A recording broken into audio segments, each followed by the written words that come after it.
देशातील सर्वात उष्ण 15 शहरांमध्ये महाराष्ट्रातील 3 शहरं, राजस्थानपेक्षा महाराष्ट्रामध्ये सर्वात जास्त तापमान, आतापर्यंत उष्माघाताचे तब्बल 9 बळी।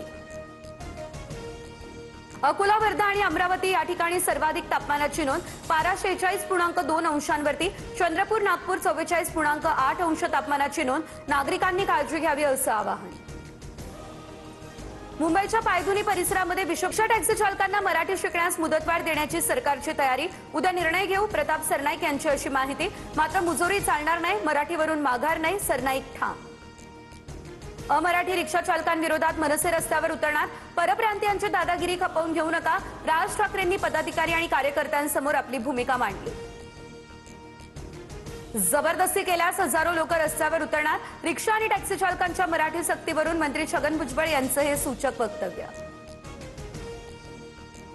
भाजपचे आमदार नरेंद्र मेहता यांची शिवसेना मंत्री प्रताप सरनाईक यांच्या विरोधात पोलिसात तक्रार, भाईंदरपाड्यामध्ये सरनाईकांनी जमिनी बळकावल्याचा आरोप, भूमिपुत्रांसह मेहता कासारवडवली पोलीस ठाण्यात। उद्धव ठाकरे विधान परिषद न लढवण्यावर अद्याप ठाम, महाविकास आघाडीकडून ठाकरेंची मनधरणी, ठाकरे उमेदवार असल्यास निवडणूक बिनविरोध, अर्ज भरण्यासाठी अवघे 3 दिवस बाकी।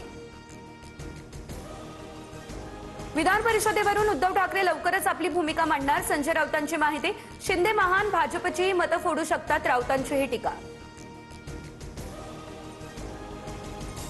उपमुख्यमंत्री शिंदेंकडून बच्चू कडू यांना विलिनीकरणाची ऑफर, प्रहार शिंदेंच्या शिवसेनेमध्ये विलीन झाल्यास कडूंना विधान परिषदेवरती संधी, दरम्यान कडूंचा निर्णय मान्य अशी कार्यकर्त्यांची भूमिका।